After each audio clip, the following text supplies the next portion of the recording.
regardez-moi ce beau pépère.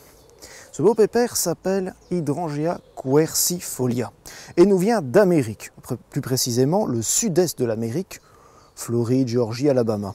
Alors quercifolia, eh bien tout simplement parce que la feuille fait penser à un quercus, à un chêne.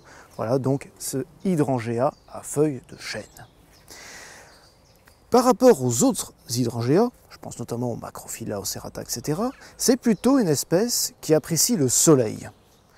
Alors on va le planter donc au soleil, c'est d'ailleurs très résistant aussi au manque d'eau, car c'est un système racinaire qui va chercher très loin l'eau du sol.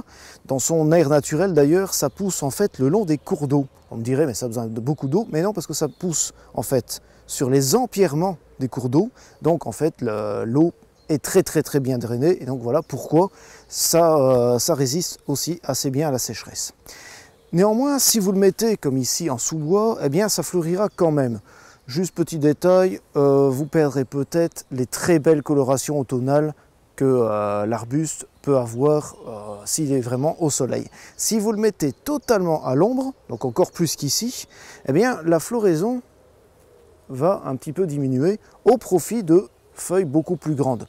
C'est un parti à prendre. Certains vont préférer avoir effectivement peu de fleurs, mais un beau buisson avec des feuilles très larges.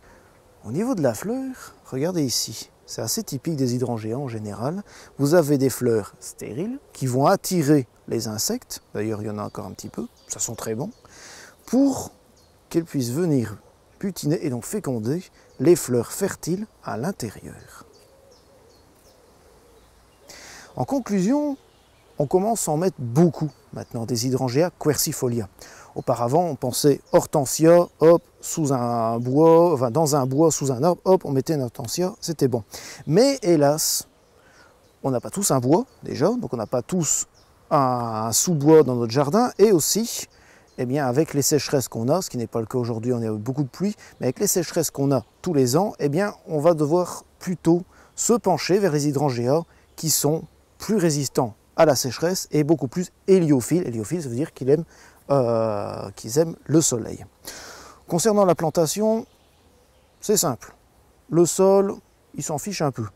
Du moment que vous lui donnez une terre assez riche, vous voyez que ça pousse quand même assez haut, ça peut faire 3 mètres en tous sens. Donc un sol assez riche, assez bien drainé quand même pour éviter que l'eau stagne, notamment en hiver à son pied. C'est à la limite son seul souci qu'il peut avoir, c'est effectivement d'avoir une pourriture de collet si le terrain est très lourd. Sinon, donc, vous lui donnez ça, au niveau de l'ambiance, sous bois, ombre ou soleil, peu importe, il s'en sortira quand même. Cette hydrangea est très rustique. D'ailleurs, elle redémarre sa végétation aux alentours du mois d'avril et a moins de risque de se faire avoir, entre guillemets, comme les Macrophylla par exemple, par un énième coup de gel printanier qui va dévaster les fleurs. En parlant de fleurs justement, les fleurs sont produites sur le bois de l'année précédente. Par conséquent, n'y touchez pas du tout, ne taillez pas.